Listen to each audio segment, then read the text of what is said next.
Haïti, une belle nation, la première nation noire qui a eu son indépendance, la première nation noire qui a eu sa liberté.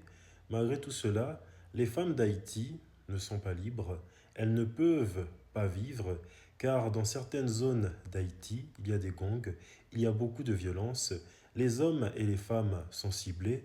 Par contre, les femmes restent les cibles principales, sexisme, violence intense. Les pauvres victimes ne peuvent même pas aller à l'hôpital, l'accès est difficile, elles ne peuvent pas prévenir la police car l'accès est difficile et souvent elles sont obligées de se déplacer pour leur sécurité et ça rend leur situation encore plus précaire qu'elle ne l'était auparavant.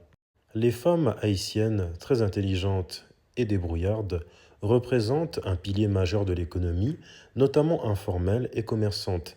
Elles sont souvent à la tête de plus de la moitié des foyers haïtiens. Malgré le fait qu'elles élèvent leurs enfants seules, car le père a fui, elles arrivent à se débrouiller, même si elles sont dans des conditions précaires.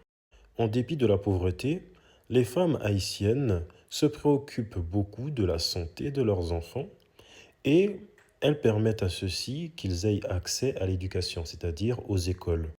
Les femmes haïtiennes donnent un souffle de vie dans la société haïtienne car elles se battent pour le respect des droits de la personne, pour la justice, l'équité et contre l'impunité et la corruption. Cependant, à Genève, le 6 mai 2024, des experts de l'ONU ont remarqué que la violence à Haïti avait encore plus escaladé et que les femmes et les jeunes filles à Haïti étaient les victimes premières des gangs. Les femmes haïtiennes, les jeunes filles haïtiennes, représentent 54% de la population haïtienne et il y a plus de 300 000 femmes et jeunes filles haïtiennes qui ont été obligées de se déplacer pour leur sécurité.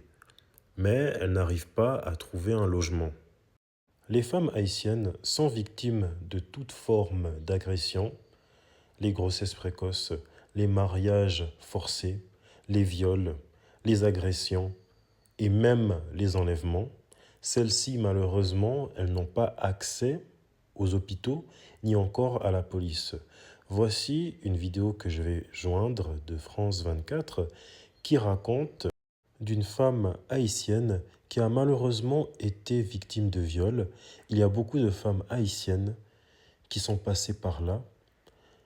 Énormément de femmes haïtiennes sont en train de mener une bataille invisible. Dans la capitale Port-au-Prince, des camps de personnes déplacées, des abris de fortune où vivent des femmes et des hommes ayant subi la violence des gangs dans le pays. À 29 ans, cette mère de 4 enfants y a trouvé refuge. Sa vie a basculé en mars dernier lorsqu'elle est sortie de chez elle pour faire des courses. En chemin, j'ai rencontré 3 hommes. Ils m'ont capturée et m'ont ramenée au marché avec eux. Ils ont commencé à me violer sans préservatif. L'un d'eux a mis sa main dans ma bouche. Les autres se sont relayés. Comme elle, des milliers de personnes subissent des viols ou agressions sexuelles dans le pays.